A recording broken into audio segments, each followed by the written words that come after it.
All right.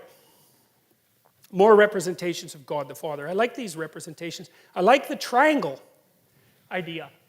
I mean, I don't know why God is wearing a triangular hat. It's kind of a strange fashion choice, but I think it's associated with the idea of the pyramid, and I think that's associated with the idea of the hierarchy of authority. And I think that's why the Egyptians put their pharaohs inside pyramids. I know there's more to it than that, but I think some of that has to do with the notion of this hierarchical structure.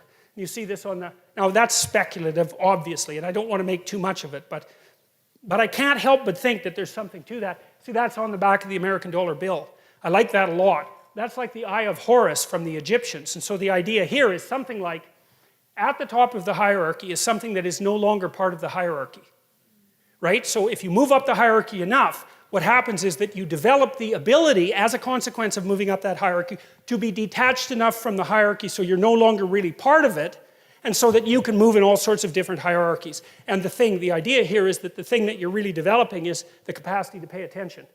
And I would say, from a mythological perspective, the one thing that seems to compete with the idea of the spoken word as the source of the extraction of habitable order from chaos is the eye, is the capacity to pay attention. So Marduk, for example, the Mesopotamian creator god, who emerged in the hierarchy of Mesopotamian gods and came out at the top, right? He was the victor of the gods. He had eyes all the way around his head, and he could speak magic words.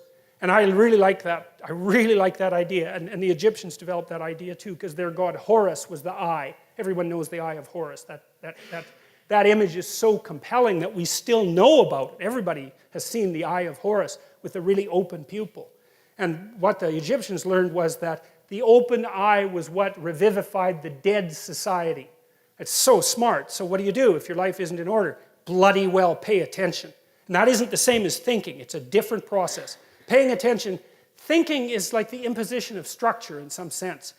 I know I'm oversimplifying, but paying attention is something like watching for what you don't know. And so, like, one of the things I often recommend to my clinical clients if they're having trouble with a family member is, number one, shut up. Don't tell them anything about yourself. And I don't mean in a rude way, it's just like, no more personal information. Number two, watch them like a hawk and listen. And if you do that long enough, they will tell you exactly what they're up to. And they will also tell you who they think you are. And then you'll be shocked because they think you're something, generally speaking, that's not like what you are at all. And when they tell you, it's like a revelation to both of you. But attention is an unbelievably powerful force. And you see this in psychotherapy too, because a lot of what you do, and in any reparative relationship, is really pay attention to the other person. Pay attention and listen.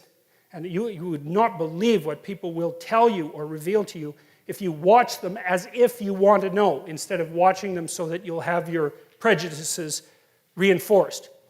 That's usually how people interact. It's like, I want to keep thinking about you the way I'm thinking about you, and so I'm going to filter out anything that disproves my theory. That's not what I'm talking about at all. It's like, I'm going to watch you and figure out what you're up to. Not in a rude way, none of that. I just want to see what's there. And that'll be good for you, probably, and also be good for me. And so, well, so that's the idea that, climbing up a hierarchy of authority can give you vision, and that vision can transcend the actual hierarchy. And I think that's also that's the metaphysical space that an artist occupies. Because artists really aren't in a hierarchy, they're outside of hierarchies.